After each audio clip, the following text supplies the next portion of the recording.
Bonjour à tous et bienvenue dans cette séquence éclairage du jour.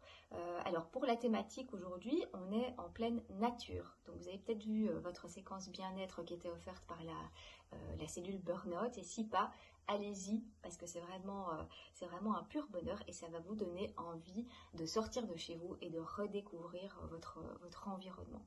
On va continuer sur ce thème de la nature et aujourd'hui je vais vous parler fleurs de bac. Alors pourquoi fleurs de bac? C'est vrai que depuis le début, je vous parle huile essentielle, sophrologie, méditation, tout simplement parce que je l'utilise aussi en consultation et que je trouve que c'est vraiment un très bon accompagnateur au niveau émotionnel et à côté de ce que je fais avec les huiles essentielles. Donc généralement, je préconise et j'utilise les deux dans mes accompagnements, comme d'autres thérapeutes d'ailleurs du centre Champaka. Alors pour commencer par le démarrage, pourquoi fleurs de bac? Parce qu'en fait finalement ce sont des élixirs floraux. Fleur de bac, c'est parce que son inventeur, celui qui a créé cette approche, c'est le docteur Bach lui-même et qui a développé ça dans les années 30. Au niveau des fleurs, c'est vrai que souvent, quand moi j'entends autour de moi, quand je dis tu connais les fleurs de bac, on me dit ah oui, j'ai pris du rescue. Alors c'est déjà super et c'est vrai que le rescue peut vous aider dans des états émotionnels intenses, dans des situations de stress ou autres. En fait, le rescue, c'est un mélange déjà de 5 fleurs. Donc l'avantage de pouvoir utiliser vraiment une synergie qui est personnalisée, c'est d'avoir quelque chose qui vous correspond à un moment donné, à un moment où vous en aurez besoin. Et une fois qu'on connaît ça, on peut jongler avec. Et c'est ça toute la magie en fait de pouvoir utiliser ces élixirs floraux. Alors comme je vous le disais, Dr Bach, 38 fleurs, mais entre-temps, il y a aussi d'autres courants qui ont vu le jour. Alors quand je dis d'autres courants, c'est des gens qui ont vraiment respecté la méthode du Dr Bach, mais qui ont poursuivi quelque part son travail. C'est le cas notamment des élixirs californiens. Alors si ça vous intéresse, vous pouvez chercher un peu d'infos sur le net, c'est passionnant, parce que entre-temps, avec un travail qu'ils ont commencé dans les années 80, eux, il y a plus, je ne sais plus le nombre exact, mais il y a plus de 100 fleurs. Et avec des états émotionnels qui sont de plus en plus affinés et qui vont correspondre à des problématiques d'aujourd'hui en fait. Donc c'est assez chouette à découvrir. Mais donc voilà, pour découvrir peut-être un petit peu la méthode d'obtention, parce que ça va vous aider à comprendre comment ça fonctionne, c'est qu'il faut, en fait, il cueille la fleur à la main, donc très important que ce soit cueilli à la main, mais pas en touchant la fleur, comme ça on communique le moins possible d'éléments et la fleur garde vraiment toute son identité, elle n'est pas influencée. D'ailleurs, on dit aussi que pour la cueillir, il faut être dans l'état émotionnel le plus neutre possible, pour ne pas l'influencer. Alors, on va cueillir cette fleur, on va la mettre dans de l'eau de source et on va la laisser au soleil. Avec cette méthode, la chaleur et avec le soleil, il va y avoir une ébullition dans certains cas, une solarisation, et du coup on va avoir une eau avec les fleurs qui ont macéré dedans.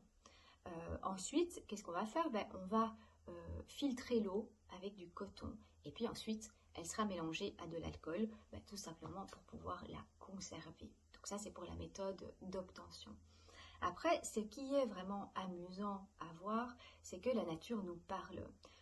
Si vous observez bien les choses, en fait, vous découvrirez de vous-même qu'il y a plein d'éléments comme ça que vous pouvez interpréter.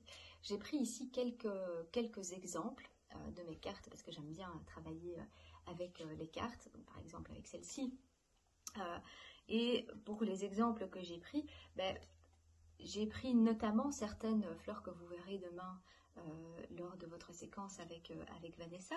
Et donc, pour commencer, on peut commencer avec celle-ci, avec le cherry plum. Et le cherry plum, généralement, on la donne quand vraiment vous n'en pouvez plus et que vous avez l'impression que vous allez exploser. Il faut savoir que, en fait, la floraison du cherry plum, c'est comme ça qu'elle se passe. En une fois, c'est comme une explosion. Alors, la fleur est très douce, elle est très belle, mais vraiment, ça se passe en une fois. Et justement, on la donne pour cet aspect-là. Donc chaque fleur a véritablement un message et souvent, si vous observez les choses, vous vous rendrez compte que c'est d'une simplicité rare. Il suffit juste d'être connecté avec les éléments pour pouvoir vraiment les ressentir, les interpréter. C'est ce qu'on fait aussi avec les huiles essentielles d'ailleurs. Alors ici, l'aspène. L'aspène, ça vient de quoi? Ça vient de la fleur du peuplier tremble. Et Vanessa vous en parlera aussi demain.